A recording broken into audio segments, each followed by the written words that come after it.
it's a pleasure to partake in this very, very interesting forum. Let me start by saying that biological sciences are undergoing absolutely transformational change because of the way it is combining with computational science and many other aspects of information technology, which of course involves a huge amount of data analytics, artificial intelligence, and what have you. Now, I think what really I want to talk about is this data network effect. I think Professor Vijayaraghavan briefly alluded to it by saying that unorganized data is useless information. And it's when it is analyzed, structured, annotated, and interpreted that does it become really valuable knowledge-based information. And I think this is what we're all talking about. What do we do with this huge amount of biological data that is spewed out? Are we using enough of it? Are we understanding enough of it? Are we structuring it in the right way? And I think that's what computational science and AI offers to all of us who are in this whole area of drug discovery, drug development, and developing new kinds of therapies. In fact, COVID itself has actually shown us that there is a huge opportunity that all of us have in understanding viral pandemics better, in understanding, right now we don't even know what each mutation does to the virus. And understanding and annotating a lot of this data is going to be so very important to understanding how pandemics break out, how pandemics kind of wane out, how pandemics affect different populations, and so on and so forth. I think there's a lot of data to be mined in this pandemic, and we just don't have the focus or the capacity to do all of that. Now, we all talk about algorithms, and we know that algorithms are increasingly self-teaching. When you talk about self-driving cars, they need a lot of self-teaching algorithms to become better and better and better. This is what we also need in our own biological pursuit. We need more fresh data to really understand the data better. And, the input data has to adapt to the output in a very intelligent way by actually annotating, understanding, and creating new data. So this is what the self-teaching algorithms are all about, and this is what the data network effect is all about. It is a virtuous cycle of innovation, if you were to call it that, because it is where data is used to attract more users who then generate more data, which helps to improve services and attracts more users. That's the whole thing of this virtuous cycle of self-teaching algorithms and data cycles. Now, I think what is very important for me to also mention here is that what artificial intelligence allows you to do is to abbreviate and accelerate any of these processes that are based on data and interpreting data. So let's just look at the whole journey of taking a molecule from the lab to the market. This journey takes anywhere between 5 to 7 years most of the times. And it also costs you almost over $2 billion to go through that journey. Now, in the pandemic response that we are looking at today, we are talking about Operation Warp Speed. What is this Operation Warp Speed? To develop vaccines. This Operation Warp Speed is to actually shrink that time to market from lab to people or patients or populations in the shortest possible time. Look what we've done to developing vaccines today. Vaccines that normally take 4 to 10 years to develop, we are trying to do it in less than a year. How is this possible? Well, what they've done is they've basically started parallel processing phase 1, phase 2, phase 3 data. And they're trying to see whether they can use data analytics to assess safety and efficacy and predict durability. These are the kind of things that we're using a lot of data analytics and artificial intelligence in a certain way, because we are trying to look at interpret a lot of the data that has been generated in developing past vaccines, and then applying it to these new vaccines to see whether we can do this really fast. Now, obviously, this is the first time we are experimenting with such abbreviated processes. And I think what we need to understand is that if we can really pull it off this time, then this is something which we should apply across the board, because it is only then can we actually develop molecules and drugs and therapeutics and diagnostics at great speed and address this huge unmet medical need that we have across diseases. So whilst we're looking at vaccines today, the success with vaccines will also make us look at other opportunities. You know, I happen to serve on the board of the Jameel Clinic. The Jameel Clinic is really about the use of AI in biological sciences. And this is a very, very exciting forum, because we have the best of minds from computational sciences, from biological sciences, combining their domain expertise to do something which is path-breaking. So let me give you some of these examples. So, you know, there's a very, very bright and very well-known scientist called Regina Barzilay. And she actually is using artificial intelligence to interpret a large number of, imaging data.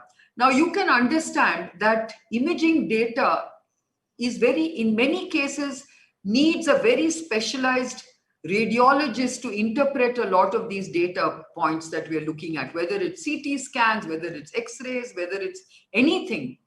How do you then, and this takes time, because these trained radiologists actually need to take a lot of time to interpret and come out with their diagnosis. AI can do this in seconds. Because why? AI is able to look at imaging data, form these patterns very quickly, analyze and compute these data points very, very rapidly, and come up with the diagnosis instantly. I think many of you would have heard about AI being used to look at the CT scans of COVID patients and come out with their prediction of the severity of the COVID disease or the presence of COVID. I think these kind of things are being done extensively now, using radiological images, whether it is understanding and diagnosing cancers, whether it is understanding and diagnosing different kinds of diseases where you are looking at such imaging data. But you can do a lot more today by really leveraging any kind of imaging data in different ways. You know, like even if you look at images of blood, images of tissue, images of anything, I think there's a huge opportunity to use AI to interpret this data and do diagnosis very fast. And you can even see the impact of therapy. Is it working? Is it not working? Is there an off-target effect of this particular drug or not, etc., etc. So I think it is just mind-boggling what you can do with AI in interpreting a lot of this kind of data. And then there is another very bright scientist, Jim Collins, who actually has used AI and data analytics to repurpose drugs to see which really works against COVID and which won't. So looking at multiplex data, they're able to use AI very, very rapidly to say, yes, this is antiviral and this is better than, or when combined with remdesivir, can be better than remdesivir, for example. These are the kind of things that are being done today in terms of drug discovery, drug development, repurposing drugs. And I think the real opportunity that we have in using AI and computational science is to really revolutionize the way we are developing drugs today. Because one of the things that we don't quite understand is off-target effects of drugs that we develop. are they just doing what they are doing, or are they doing something beyond what we even understand? These are things you can only do if you start understanding the biological networks, if you start understanding even neural networks, if you start understanding the biochemical pathways, the biological pathways, multiplexing all of them. And you can't humanly do this by just doing sort of sequential or piecemeal kind of in vitro and in vivo studies. You can only really do this very rapidly with very powerful computational science. Quantum biology is going to be a huge new opportunity for India. And I think this is something which we ought to invest in. So we keep talking about quantum computing, but where is quantum computing best used? It is in understanding and mining biological data, because the amount of data that we have to that generates out of biological data is in quantum proportions. And multiplexing biological data requires quantum computing. So quantum biology is going to be a very big opportunity, and there we cannot do it without quantum computing and AI. You need all this to come together to really leapfrog into advanced ways of developing drugs, therapies, and what have you. Today, we all know that 3 women scientists got Nobel Prizes. One was an astrophysicist, Andrea Ghez, and then we had 2 other wonderful women who were given the Nobel Prize for their work on CRISPR-Cas9. And these were, again, CRISPR-Cas9 is a technology which, in simple words, it's a gene editing technology. But to use it well, you need computing power. You need genomic interpretations. You need to know where to edit the gene. All this is only being possible because of computing power. So I just want to comment by saying that this is a fascinating field, and both are symbiotic. The whole area of computing and computational science and biological sciences, these are symbiotic. Your own human body is an amazing computer, because look at the way it rapidly responds to anything. It computes, it organizes the data, so basically does everything that I talked about. It structures the data, it computes the data, and it responds in a way that no other computer can do so fast. Whether it is responding to the virus, whether it is responding to an immunological signal which is abnormal, or whether it is just simply metabolizing glucose. Look at the way your body is doing it instantly, real time, in nano microseconds. I mean, look at the way it does things.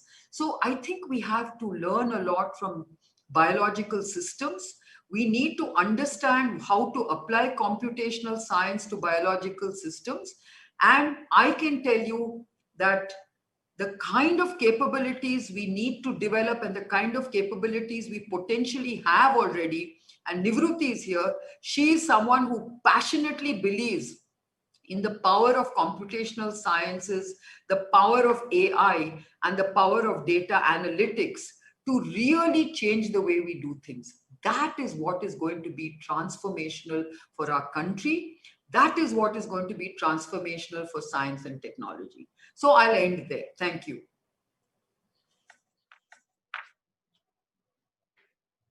Thank you, Kiran. We have a couple of questions for you, if it's okay with you. My colleague Rohan will present the questions. Go ahead, Rohan. Yes, thank you. So the first question we have is, how do you see data privacy being handled with a huge volume of data coming our way?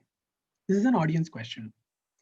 So first and foremost, the data that we're talking about is anonymized data. That data is useless. I think everyone is too preoccupied by privacy. But when you look at reams of data coming out in an anonymized way, if you are so worried about privacy, you'll just lose that data. But if you capture that data in an anonymized way and you actually analyze that data, it is so valuable. And it's not just about the person, it's about humanity. So I think we need to look at data privacy and this whole concerns and discussions around data privacy with a very scientific intent, not with this whole thing of how is it going to be misused. How is it going to be misused? If I'm talking about biological sciences pertaining to cancer, where I'm getting reams of data on biological signals, or IL-2s or IL-6s, as in the case of these kind of immunological cytokine responses that we're talking about, that data can be generated from hundreds of thousands of people. And on its own, it's of no use. But when you combine all of that and read it, that's when it becomes valuable. So there's no question of getting worried about data privacy. I think this is an opportunity for scientific transformation. And I think that's what you need to look at. I mean, first and foremost, I always ask people who are so paranoid about data privacy, then please stop going online. Stop buying things from Amazon. Stop buying things from any of these online things. They ask you for all the data in the world and you readily give it. And here you have a problem asking about data privacy for scientific research. I find that very, very hypocritical. We have another question. So it goes as, how can India take advantage of population diversity as these genomic data sets are being put together? So I just think we need to put everything into context. Yes, I think we have huge amounts of diverse data, diverse genomic data, diverse biological data, and what have you. But you need to know what you're doing with that data. So I think diversity on its own or diverse data on its own is meaningless. But if you use that diverse data to answer very important questions, like for example, in the pandemic, you wanted to know, does our genomic, sort of composition in India, our ethnic genomic composition, does it protect us better against COVID-19? You need to answer those questions by having and relating the right kind of data.